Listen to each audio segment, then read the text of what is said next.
All India Radio presents Morning News.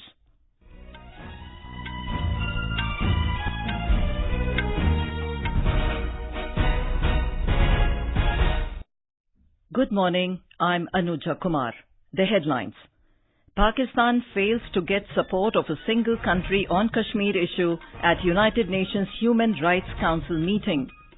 Pakistani troops resort to heavy shelling and mortar fire along LOC in Poonch district of Jammu and Kashmir. RBI Governor Shaktikanta says sharp rise in crude oil prices to have limited impact on inflation. Pradhan, Mantri, Matru, Vandana, Yojana achieves a significant milestone by crossing 1 crore beneficiaries. And in China Open Badminton, Sai Praneeth to take on Sinisuka Ginting of Indonesia in men's singles quarterfinals today.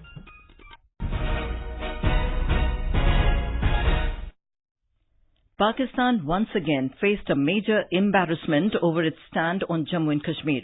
Pakistan's attempts at pushing through a resolution in United Nations Human Rights Council UNHRC against India with regard to alleged human rights violation in Kashmir fell flat as it did not get support of even one country. Pakistan had earlier claimed that it will gather support of more than 50 countries. This has exposed Pakistan's isolation in international community. India's first secretary in the permanent mission at the UNHRC, Kumam Mini Devi, lashed out at Pakistan over its human rights record. She said all the decisions of India on Jammu and Kashmir are totally internal issues and Pakistan is trying to misrepresent the facts. Indian envoy to the United Nations, Syed Akbaruddin, has slammed Pakistan for raising Kashmir issue at the United Nations General Assembly. He was addressing a press conference in New York, which was live-streamed across the globe on Facebook. Mr. Akbaruddin asked Islamabad to shun terrorism and stop mainstreaming the hate speeches. He said India will soar high if Pakistan stoops low. They may stoop low, we soar high. And what I've told you are examples of how we will soar higher. What they want to do is we've seen them mainstream terrorism in the past, and what you're now telling me is they may want to mainstream hate speech. It's their call if they want to do that. Pakistani troops once again violated ceasefire and resorted to indiscriminate and unprovoked firing along LOC in Poonch district of Jammu and Kashmir yesterday evening. Officials said Pakistani forces started heavy shelling and fired mortars in Shahpur and Kedni sectors at about 8 in the evening. Alert Indian troops gave a befitting reply to the Pak firing. No loss or damage has been reported to the Indian side. India's ambassador to USA, Harshvardhan Shringla, has said that India is building a more prosperous Kashmir with its latest decision to abrogate Article 370, which was discriminatory in nature. He blasted Pakistan for its vested interests by aiding and abetting terrorism to see to it that prosperity does not reach Kashmir. In an exclusive op-ed published by New York Times today, the Indian ambassador lamented that the Pakistan Prime Minister can take its own economy into the ground, but not that of its neighbor. He came down heavily on Pakistan for harboring and spreading the terrorism role and then trying to cover it up with the victim card. Prime Minister Narendra Modi will embark on a 7-day visit to United States tomorrow. During his visit, Mr. Modi will be in Houston and New York and address the United Nations General Assembly on the 27th of this month. Briefing reporters in New Delhi, Foreign Secretary Vijay Gokhale said the Prime Minister will address the Indian community on the 22nd of this month and President Donald Trump will also be there. The visit has 3 main pillars to it.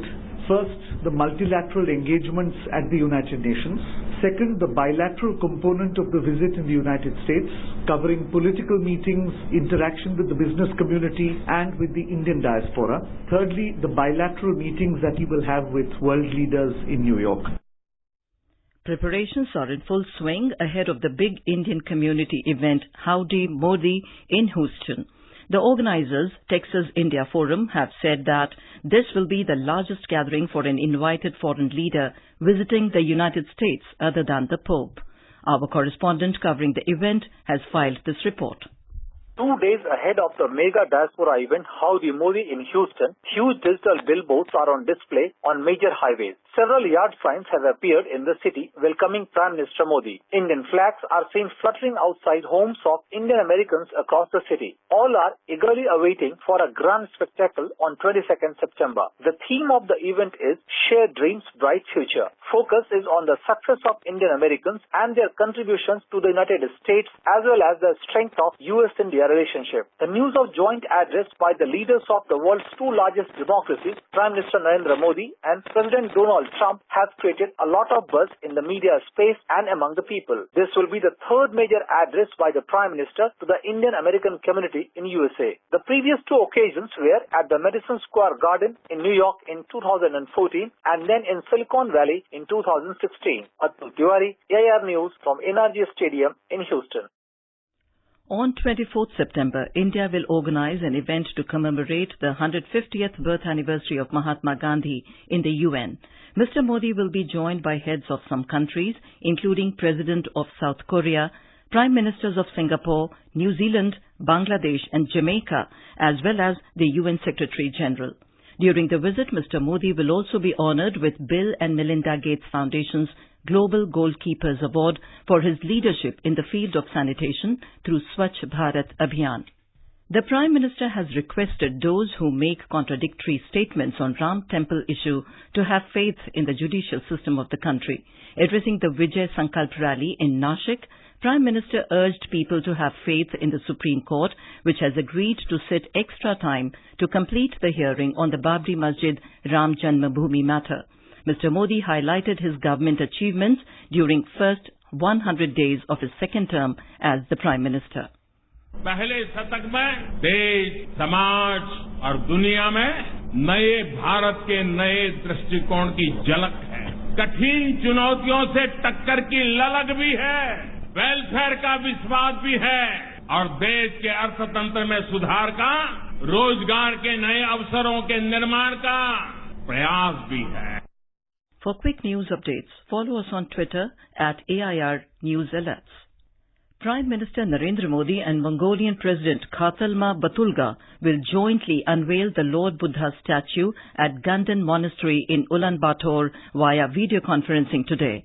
The Mongolian President, who arrived in New Delhi yesterday on a 5-day state visit to India, will also meet President Ramnath Kovind and Vice President M. Venkaiah Naidu. During the meeting between the Mongolian President and Mr. Kovind, India and Mongolia is expected to sign and exchange agreements in different fields. A report. This is the first state visit by a Mongolian President in the last 10 years. During the meeting between Mongolian President and Indian leadership, the two sides will hold in-depth discussion on a range of bilateral, regional and global issues. They will also review ongoing cooperation in the field of infrastructure, energy, disaster management, defense, security, culture and capacity building. India and Mongolia had established a strategic partnership in 2015 during the visit of Prime Minister Modi to Mongolia. The partnership between the two countries has seen considerable progress during the last few years, which is based on ideas of freedom, democracy and on a strong foundation of shared Buddhist heritage. Divakar, AIR News, Delhi. Reserve Bank Governor Shaktikanta has said that only a limited impact on inflation is expected in view of spiked crude oil prices amidst the ongoing crisis in Saudi Arabia. Drone attacks on the world's largest oil refinery in Saudi Arabia have resulted in a massive 20% surge in crude prices. Speaking at an economic summit in Mumbai, Mr. Das said the full impact will only be visible in the long run. Mr. Das said he expects inflation to remain below 4% in the next 12 months and there is room for more rate cuts given the growth slump. Pradhan Mantri Matru Vandana Yojana PMMVY has achieved a significant milestone by crossing 1 crore beneficiaries.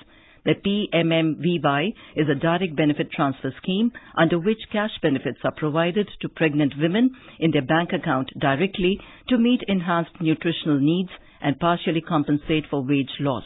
More from our correspondent. According to Women and Child Development Ministry, total amount disbursed to the beneficiaries has crossed 4,000 crore rupees. The scheme, under which the beneficiaries receive 5,000 rupees in 3 installments, was launched in January 2017. Eligible beneficiaries also receive cash incentive under Janani Suraksha Yojana. Madhya Pradesh, Andhra Pradesh, Himachal Pradesh, Dadra and Nagar Haveli and Rajasthan are the top 5 states and union territories in implementing the scheme. Odisha and Telangana are yet to start the implementation. Tripti Srivastav, News Desk. In Uttar Pradesh, flood situation continues to remain grim in low-lying areas close to major rivers. Chief Minister Yogi Adityanath will take stock of the flood situation in Prayagraj, Ghazipur and Varanasi districts today. More from our correspondent. In Varanasi, Ganga and Varuna rivers are flowing above danger mark, submerging low-lying areas as well as all major ghats. DM Surendra Singh has appealed people in flood-affected areas to vacate their houses and ordered night patrolling by police. Around 2,000 people have taken shelter in 13 camps and teams of NDRF and SDRF are continuously involved in rescue operation. People in Hamirpur district are facing double whammy of Yamuna and Betwa rivers, whose water has submerged hundreds acres of land. Yamuna is flowing 3 to 4 meters above danger level in Jalon and Hamirpur districts. Sushil Chandra Tiwari, AIR News, Lucknow.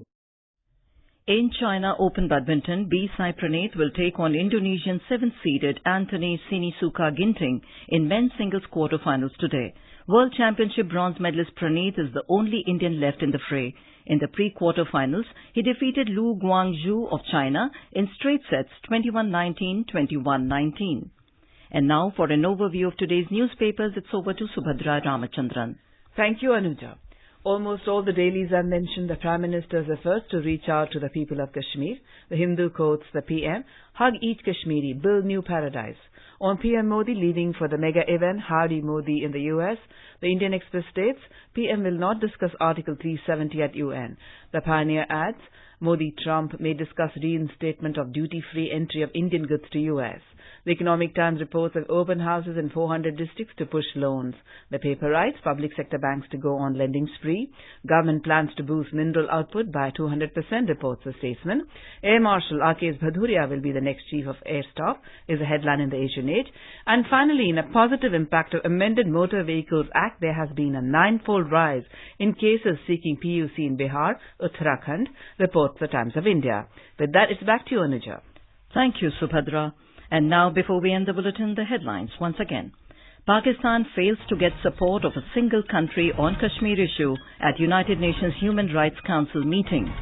Pakistani troops resort to heavy shelling and mortar fire along LOC in Poonch district of Jammu and Kashmir. RBI Governor Shaktikanta says sharp rise in crude oil prices to have limited impact on inflation. Pradhan, Mantri, Matru, Vandana Yojana achieves a significant milestone by crossing 1 crore beneficiaries. And in China Open Badminton, Sai Praneeth to take on Anthony Sinisuka Ginting of Indonesia in men's singles quarterfinals today. And with that, we end the morning news. Have a nice day.